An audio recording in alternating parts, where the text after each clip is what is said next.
कभी सोचा है कि हम जो सोचते हैं आखिर वो सोचते क्यों हैं? हमारी सोच के पीछे ना एक अनदेखा हाथ है, एक ऐसा डिजाइनर जो हमारे हर फैसले पर असर डालता है। तो आज हम उसी अदृश्य वास्तुकार के राज खोलने वाले हैं।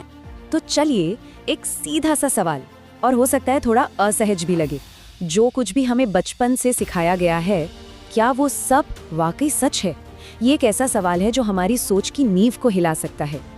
तो ये कहानी शुरू कहाँ से होती है? ये होती है हमारे बचपन से। जरा उन पहले दिनों के बारे में सोचिए, जब हमारा दिमाग एक कोरी स्लेट जैसा था जिस पर कुछ भी लिखा जा सकता था।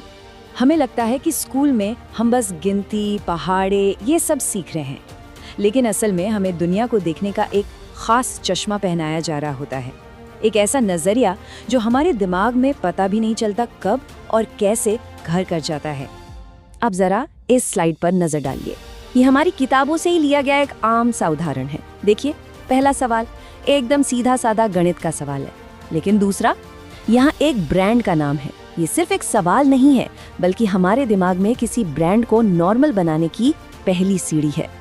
और इसका असर, हमें लगता है कि ये छोटा मोटा होगा, लेकिन ये बहुत गहरा होता है। बचपन से ही हमारे दिमाग में कुछ ब्रांड्स के लिए एक खास जगह बन जाती है। उपभोक्तावाद यानी चीजें खरीदना हमारी सोच का एक नॉर्मल हिस्सा बन जाता है, और यही आदतें बड़े होकर हमारे खरीदारी के फैसलों को कंट्रोल करती हैं। लेकिन बात सिर्फ ब्रांड्स की नहीं है। अब हम जरा बड़े लेवल पर देखते हैं, पूरे के पूरे सिस्टम पर जो इन विचारों को हम तक पहुंचाता है, यानी हमारे एजुकेशन सिस्टम पर। इस स्लाइड पर ना दो अलग अलग दुनियाएं दिख रही हैं। एक तरफ है हमारा जाना पहचाना रट्टा सिस्टम, जो पुरानी जानकारी को बस याद रखने पर इनाम देता है, और दूसरी तरफ है असली दुनिया, जहां समस्याओं को सुलझाने और कुछ नया सोचने की काबिलियत चाहिए होती है। तो सवाल यही उठता है कि भाई, अगर ये फर्क इतना साफ साफ दिख रहा है, तो फिर बदलाव इतना धीमा क्यों है? क्या वजह है? देखिए, इसकी कई वजह हैं, और कोई भी छोटी नहीं है।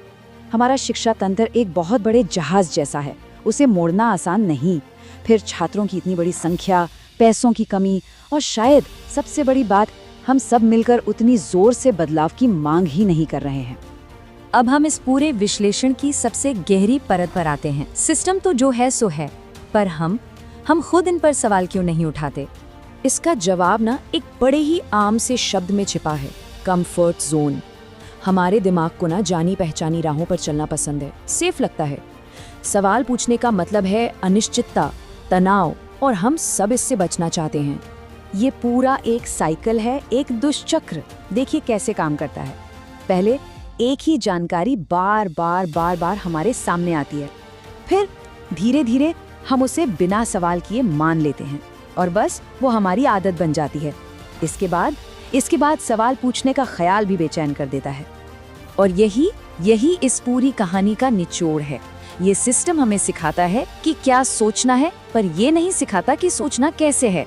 ये हमें जवाब तो देता है, पर सवार करना नहीं सिखाता। तो फिर अब सबसे बड़ा सवाल, अगर समस्या इतनी गहरी है तो समाधान क्या है?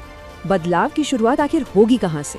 देखिए, एक बात तो माननी पड़ेगी, इतने बड़े सिस्टम को बदलना कोई एक दिन का काम नहीं है। इसमें कई साल, शायद दशकों भी लग सकते हैं। लेकिन एक बदलाव है जो अभी इसी पल यहीं से शुरू हो सकता है, और वो है हमारी अपनी जागरूकता, अपने सोचने के तरीके को समझना और उसे चुनौती देना। तो मैं आज की बात को बस इसी एक सवाल पर छोड़ता हूँ। अगर सिस्टम को बदलने में वक्त लगेगा, तो क्या बदलाव की शुरुआत हमें खुद से करनी चाहिए? इस पर सोचिएगा जरूर।